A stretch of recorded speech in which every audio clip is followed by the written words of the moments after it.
Well, this week we've got a bit of tidying up to do and a lot of shopping to do. So I want to glue my hedge into place. So I'm going to put some glue, actually I'm going to put the glue on the hedge and then I'm going to stick it down. What I'm going to try and do is to curve it around so that we have a curved hedge, so it's not straight, so it looks a bit more interesting, a bit more natural. So I'm going to try and get that curve on. But yeah, first some glue. Yeah, I don't think we need the fountain. Well, I've glued down my platform and now I've got a gap here where there's missing ballast that I had to cut out to put the platform in. So now I'm going to put in some glue. I've got my little spoon and I'm going to drop in some ballast into the holes. So we will work our way down with the glue and brush it all in and hopefully it will stick all right.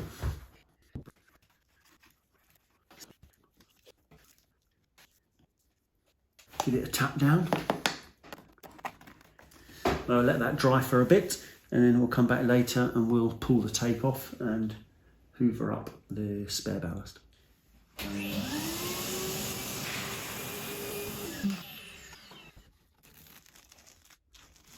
Doesn't look too bad. Bit of gravel on the front of the platform. So I'm going to dirty up the track again, a bit of black pastel. So yeah, put some black soot down on the track.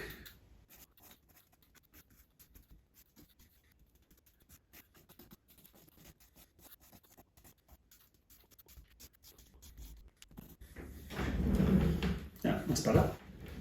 Well, we all like these unboxing videos, so we can cut open our little package and see what we've got this week. Something exciting that I ordered the other day. I think you might have seen one of these before, possibly. We will see. We've got our box. And there we go.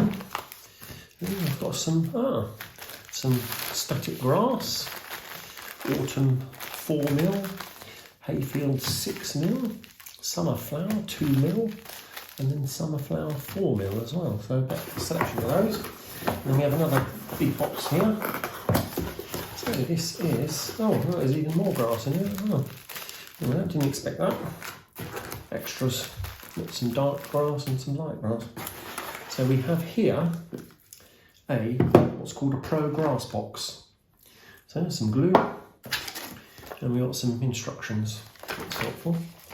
So instructions and a little bit of paper as well to practice with. So what the Pro Grass box does, please peel back and ensure metal plate is visible. We'll do that then. Peel that back. So there, you can see this is the little box. It's called a Pro Grass box. So if you imagine like our static grass applicator, this is the same type of thing except sort of in reverse. With the static grass applicator we shake and drop the grass on. With this we put the grass on that and the grass then comes up onto what we're working on. So for example, we can get some tissue paper. I can put some glue on the tissue paper and then we can suck a bit of grass up to make some grass tufts. So we're going to give that a go, try it out and see how we get on. So what we're going to do is we'll get some glue. So this is some of the glue that they send with it. We'll make some little dots on the tissue. We'll get some grass, we're going to put it on this is just some light green. I'm going to put some of that grass on the plate. Sprinkle it out. Yeah, I think that's probably plenty.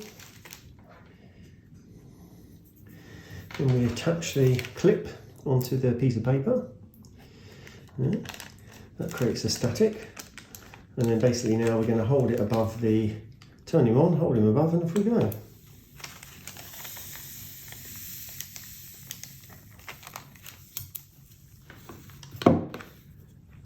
Now, I don't know if you can see that, but all of the grass went onto the paper. So that's pretty cool, isn't it? and I electrocuted myself in the process as well. So that's pretty good. So this plate here is 15,000 volts, but fortunately very low amps. So when I touched the plate, it didn't, well, it just gave me a spark. It didn't hurt me too much. So yeah, that's pretty cool. Got all of our green fibres all over those little tufts there.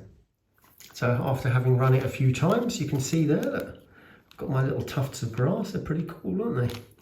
So once they've dried off, I can then apply those to the layout. We've got our little tufts of grass. So I can do some different colours, different materials. Also, another technique is to brush some glue over the top and then repeat the process again, so you get even longer tufts as well. So again, I may try that with a few of them once they're dried.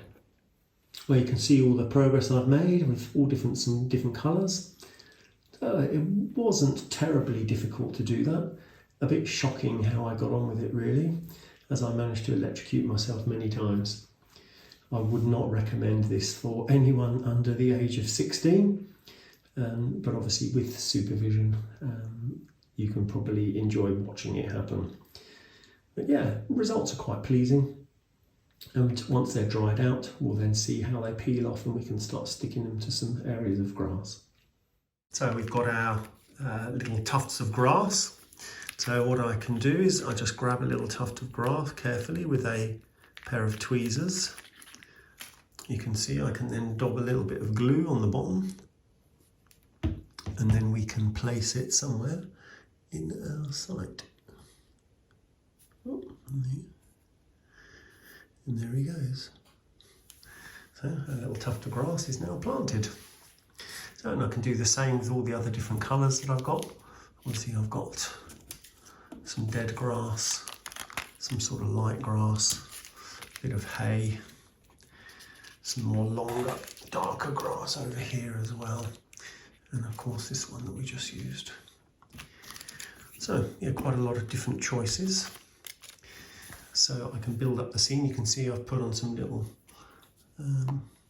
tufts in different places already to try and build up that scene a bit. Well, as you know, I haven't really glued my buildings down yet. So I was putting on some of my little grass tufts and I accidentally knocked this building onto the floor. And look, a little bit of a disaster. It broke. So that's not very helpful. So what I'm going to do is, obviously I can glue it back in again, so it's not too bad. But then there's going to be a crack on the other side. So something I saw on another program is that actually they put moss or something, leaves climbing up of the wall. So I'm probably going to use my static grass and put something climbing like a plant climbing up the walls, and that'll cover over the crack once I've glued it, and it won't be visible at all. Well, I've been busy putting in some little grass tufts all the way along that little embankment there. I've also put a load more, some down here, and then you can see all in the centre section here.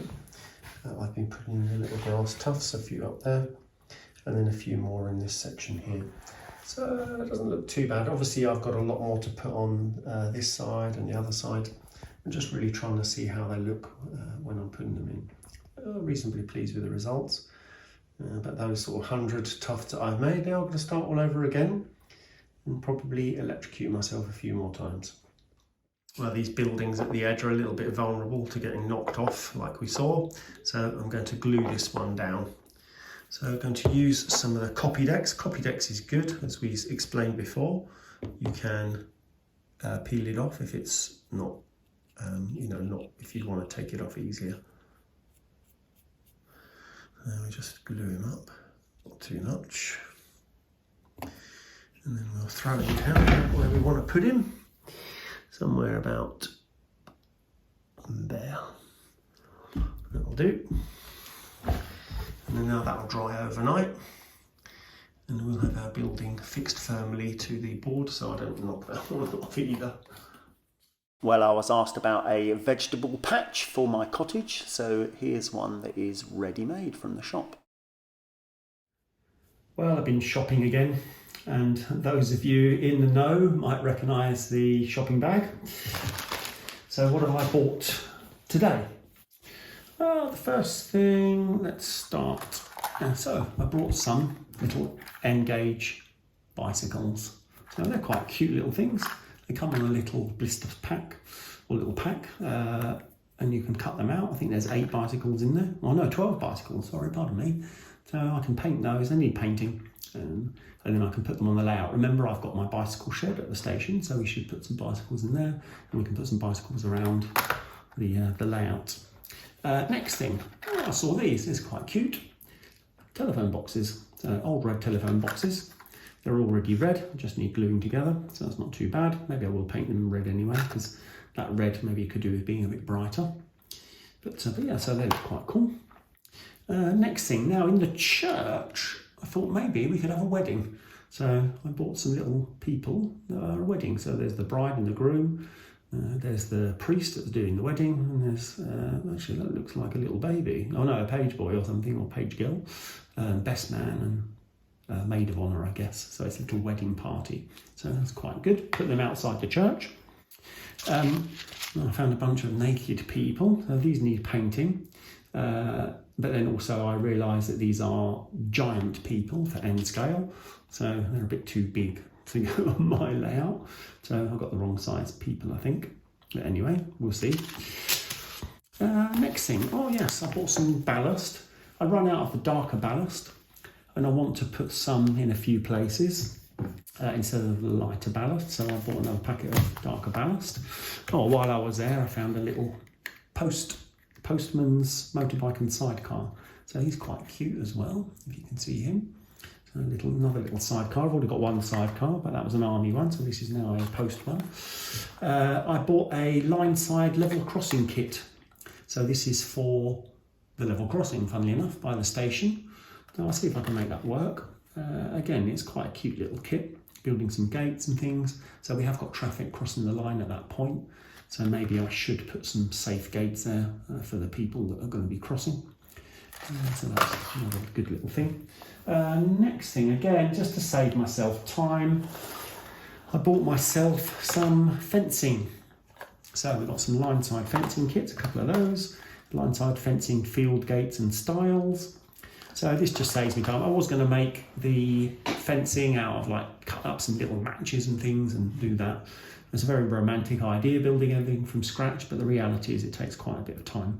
So I've given in for £5. I bought a set of line side fencing.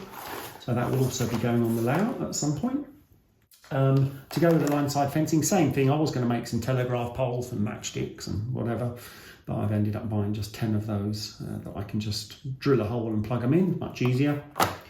And then the last thing is, again, I was planning on scratch building my army barracks. But again, another difficult task. So what I've tried to sort of make my job a bit easier. I bought myself some wood planking sheets. I bought some corrugated iron sheets to go on the roof. So that's for the sides, that's for the roof. We've got some windows. There's a window kit, so I can stick some windows to it. They didn't have any doors, so I'm going to have to make my own door.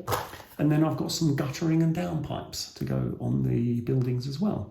So that might be quite useful. It says there's 300 guttering and downpipes. Maybe that's the code number. No, that's the code number. So possibly I'm not going to have anywhere near enough guttering and downpipes. Oh well, never mind, I just realised that. But we'll see what we can do. But yeah, so hopefully my little barracks, I can make those up with all of these different materials and it'll enable me to create those barracks a bit quicker. So that was my shopping trip today. And over the next few weeks and months, we can put all of these items on the layout.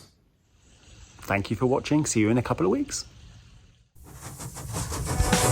8:30 p.m.